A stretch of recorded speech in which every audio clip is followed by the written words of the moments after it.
Hey everyone, this is LuckySevenDX, and welcome back to Let's Play Okamiden. In the last episode, we started on the 5-star Pagoda using our new water spell technique and our new partner Nami.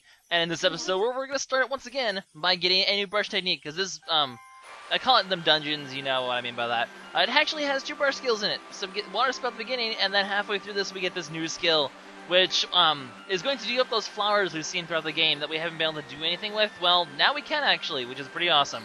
So we're going to draw this little monkey dude. Back in Okami, there were 3 monkey brother gods or whatever. I forget the exact lore behind that.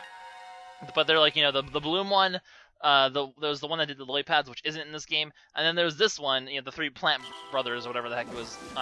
There's this one with the vine technique. Back from Okami, the original Okami, we have the vine technique. And we have this little monkey. I love this little monkey because he plays his little instrument after he juggles in his hands for a bit because he's a bit clumsy. He's a cool little monkey. But we'll be able to get that skill. What the heck is that thing, actually? I really don't know. I don't really know that much about Japanese lore, so I'm not actually sure what that sort of instrument's supposed to be. Makes a little squeaky noise, which is kind of funny. But he's the Tsutsugami. I probably said that completely totally wrong, but who cares? He's going to give us the vine technique, like I said, which will let us transport ourselves to those flowers, dragging vines to them. The vine technique actually has a second use in this game that wasn't in the original Okami, because we have partners, and the vine technique is actually going to be used mostly in conjunction with guidance for a lot of things, and you're going to see that, you'll see it soon enough. Well, actually, I can explain it right now. Basically, the vine technique is going to let us, we can use guidance for our partners, bring them somewhere, and then you can use the vine technique in order to bring you over to your partner. So now, this whole guidance thing, it turns into a thing of, like, you know, sending your partners to get switches, into using your partners to transport chibi around places, which becomes obviously a lot more useful now. So now the whole partner mechanic, like, now we have a whole nother layer of complexity to it, which is really awesome. Like, I do like the whole partner mechanic. I think it is one of the better parts of this game over Okami, in that it adds a lot more variety and a lot more interesting stuff to the puzzles because of it. Obviously, the way it works, you draw a line from where you want Chibi to, from Chibi to whatever you want to connect him to. Although you can also draw lines from 2 other things that aren't connected to Chibi. It doesn't always have to be Chibi. So, for example, we draw him to the flower, or we can use the vine to connect 2 hooks, or we can use it to draw Chibi to his partner.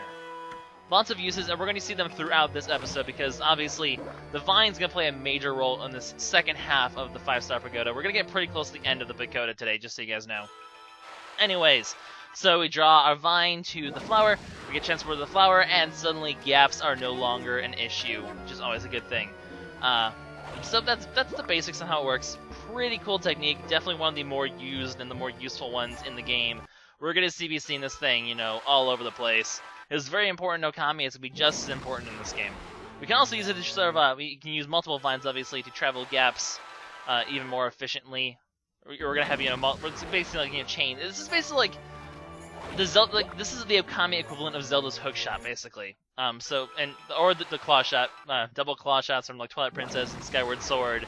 You know, we're doing multiple swinging or whatever the heck you want to call it. My terminology just sucks today in this episode, but that's okay.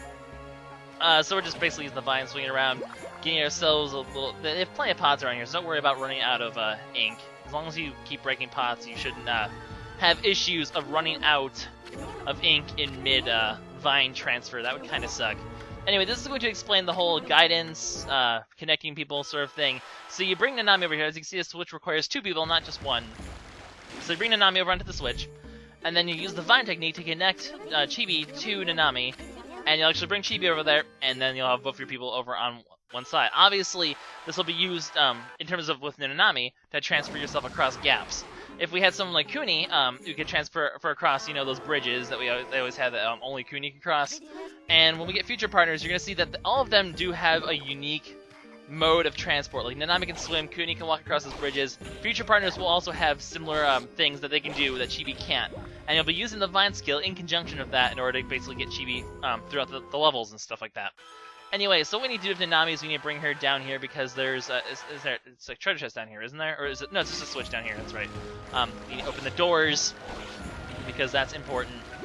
Yeah, it's a switch. Yep, it's a switch. Okay. Sometimes I'm like, is it a treasure chest? Is it a switch? I don't know. Like I said before in the last episode, I'll let you guys make sure I'll repeat this so you guys keep it in mind. Everything that you can get in this dungeon is missable once you beat this dungeon. Actually, once you get past a certain point, that's gonna be coming up very soon. you cannot continue progressing through, you'll never be able to get back. You'll never be able to go back. There we go, that's what I meant to say. And you'll never be able to get those items ever again.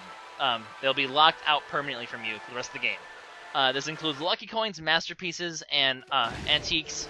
You also need to make sure you get the enemies here, but we've pretty much seen all the new enemies at this point besides the boss, which we're kind of forced to fight. He's a boss, so you kind of don't have a choice in defeating him. He's sort of, mandatory, pretty much, so yeah. Anyway, you bring Nanami over here, we're going to transport ourselves across the gap using the Vine skill. I'm not going to bother. That Toad, you shall live this day to tell your brethren about the terror that is a young puppy god with artistic talent. Because that's kind of how it works. Anyway, very important, go over here, little hidden passage. Inside this hidden passage is a lucky coin. And lucky coins are good because they have lucky inside them, and also Nanami is sort of glitching her head through the ceiling. But that's okay, because glitching your head through the ceiling is alright. Just kind of a little weird. Anyway, you'll find one of these snake sashes in here. I think they're called snake sashes. We still don't have the proper technique to get the items from them. I think they actually drop demon skins, as a matter of fact. But we don't have the proper item for that yet, so unfortunately, we can't really do anything. But we can still defeat him easily using our power slash, knock these back to him, and then just slashing his stupid, ugly, snake-like face in, because we don't give a shit about you snake. I was about to say something a little more inappropriate than snake sash. If you say that 5 times fast, you end up being a little bit inappropriate there. Whoops. But that's okay. We killed the guy, and it's all good. So, actually, we're about to get something really interesting. This dungeon also has something. I guess you could technically miss this, and that would really, really suck. Although I'm not sure if you can. I feel like the game would sort of require this because it's just that important. So I'm sure if you try to move on, it'd probably actually tell you, no, go back, get the thing. But once we actually fix this statue right here, we're gonna get obviously we'll get the ability to move on throughout the dungeon, but we're gonna get something just as important. I mean, obviously progress is always top priority. But this is also pretty darn important, and it's pretty darn awesome. We're also going to get some praise from it, almost at a new level. We'll actually be able to make it to a new level before we get to the end of the dungeon, which is pretty cool. So the statue moves back, reveals a passageway, and gives us a treasure chest. Inside this treasure chest, we're going to find something really cool. I've sort of hyped it up for the past minute here, but what we end up getting is a freaking sword! And that is actually our glaive, second type of weapon, also my favorite type of weapon in this game. You're going to see that I'm mostly going to stick to using the glaives. I'm not going to really use the reflectors. I'm not that big of a fan of them. Although the reflectors aren't bad. They certainly are viable. I just feel like Sumagari, the glaives, they tend to do a little bit more damage. So you can attack normally, but you can also press Y to charge up your attack for a super powerful attack. You do the combo right, and it can do a lot of damage. Also, I feel like it's easier to pull off partner attacks with the glaives, because while they're slow, they require less hits to chain together to pull off the partner attack. And I feel like the reflectors tend to knock the enemies away a little bit. As you've noticed, the last hit knocks them up, and sometimes it prevents you from finishing the combo and getting a partner attack, because you sort of knocked the enemy away from your reach. I feel like it's easier to get partner attacks with the glaives. It just seems to work very well. Also, I sort of screwed this up. You know you're doing it wrong if you don't see the green smoke. You know that you're drawing the line kind of wrong. That green smoke needs to appear for you to know you're doing it right. You're doing it wrong, man! Anyway, we'll bring Nanami over here. We'll bring her across the gap. And then we'll obviously just continue transporting over there. Just a little disclaimer, I kind of suck using the glaive at first, because I have to get used to them again. You get so used to the reflectors, and then you bring out the glaives, and then you're like, gee, I kind of still suck at the glaives now. But I do generally find they're good. I keep getting hit by these toads, I don't know why. But once you get used to it, it is a little slower, as you can see. It is a bit slower to attack with. You don't do it as fast. And so obviously it does leave you open more to damage, but it does have extra power. I just like the feel of the glaives better. I'm just being a little awkward of sort of hitting him here. Come on. Freaking stuck with this weapon right now.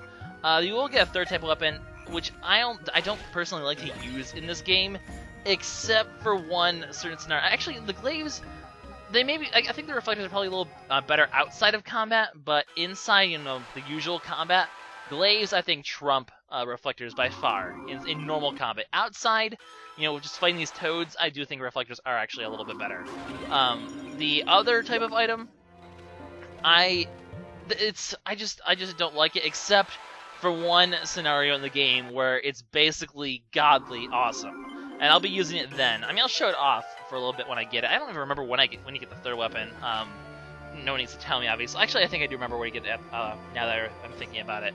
But eventually we'll get that one, and we'll show that one off as well.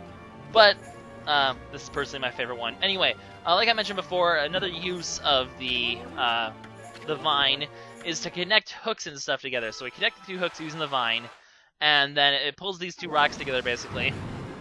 And because that allows the platform to float to the surface, and now we have a way across. We don't have to ever lower the spikes, we can just jump over them now. They're apparently not tall enough to jump over, but they're tall enough to prevent Nanami from getting across, which actually kind of makes sense. Anyway, this treasure chest, it's on fire! Thus, because it's on fire, it's important, and actually it's going to have our last mastery piece. So definitely pick this one up, you need the masteries. Masteries are good. As you saw, we did get one of the other unique treasures back when we actually first did the vine skill. There was a monkey statue there. It's another unique treasure in this one. I think you can find it elsewhere, but it's not important. But there is actually one treasure that's actually pretty well hidden that I'm going to show off that you can get later in the game, but we're like way later in the game. Also, Nanami, I told you to go in the water. Damn it. Go take a swim.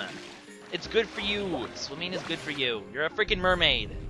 Anyway, so the first, she tries the first switch. I actually didn't get this on camera, but it doesn't do anything because we need to get both of them together. So the way you do this is you put Nanami on one switch, you bring Chibi across to Nanami, and then, as you guys can probably guess, we then direct Nanami to the second switch now that Chibi is safely on this one.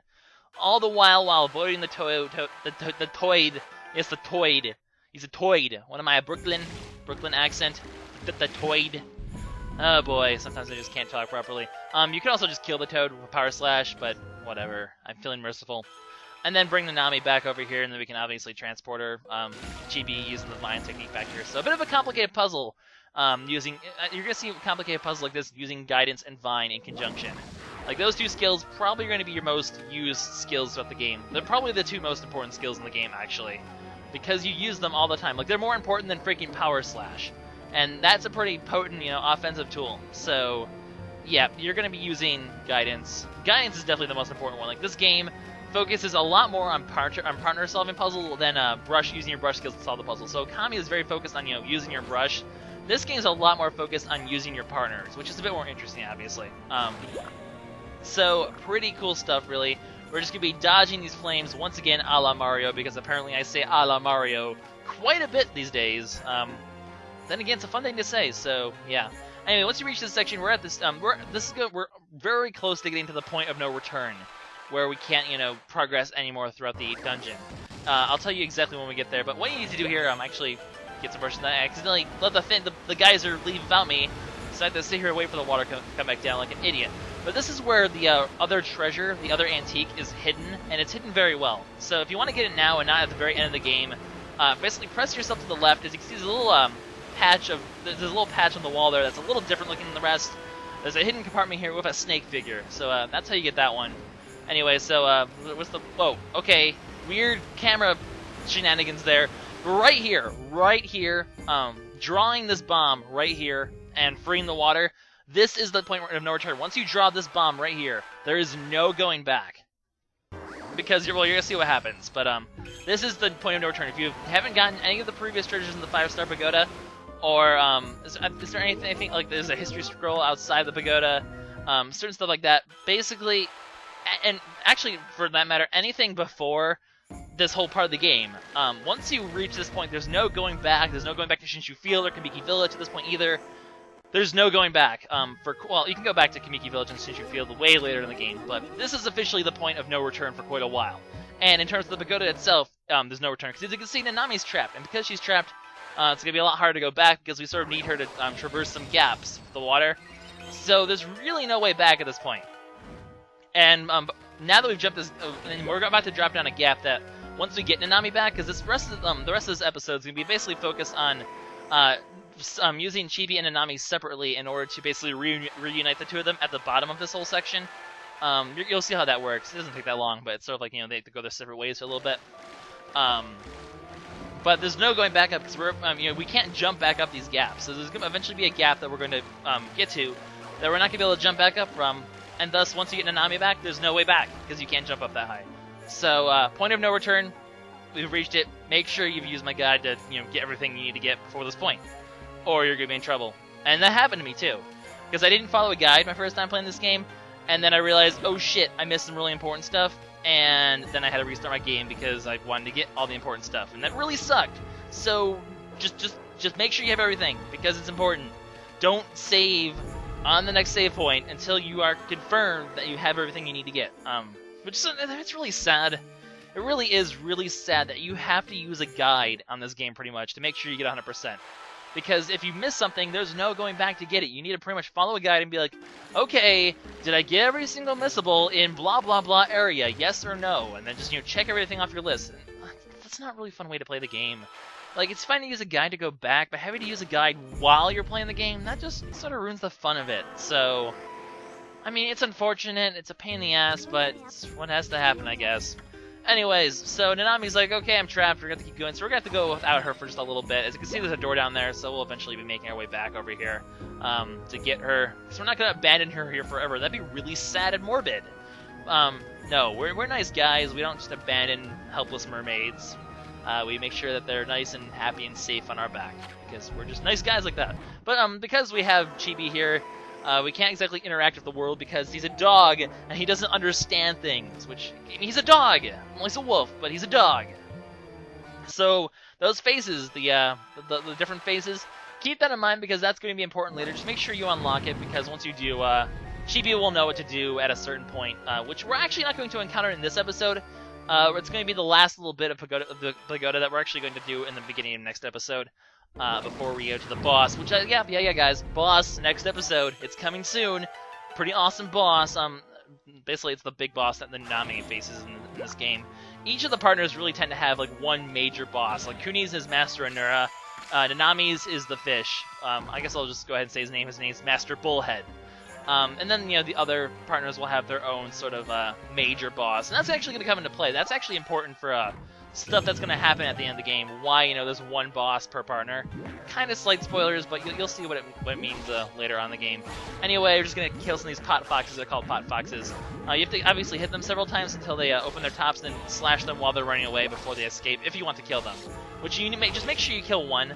Just make sure you've killed one of them, because this is a missable enemy, and if you don't kill it, it won't be in your file, and if it's not in your file, you can't get 100%, you'll miss out on the thing that you get for getting all enemies, which you don't want to do because that's really sad. So we're going to connect these two hooks together, and we're pretty much wrapping up here. We're actually going to be rescuing Nanami pretty soon, and I'll end the episode with her rescue, because I don't want to leave her stranded in between episodes. That's just really unfortunate. So we're going to be nice and save her life, because that's what we do. And the switch right up here is actually going to be exactly what does that.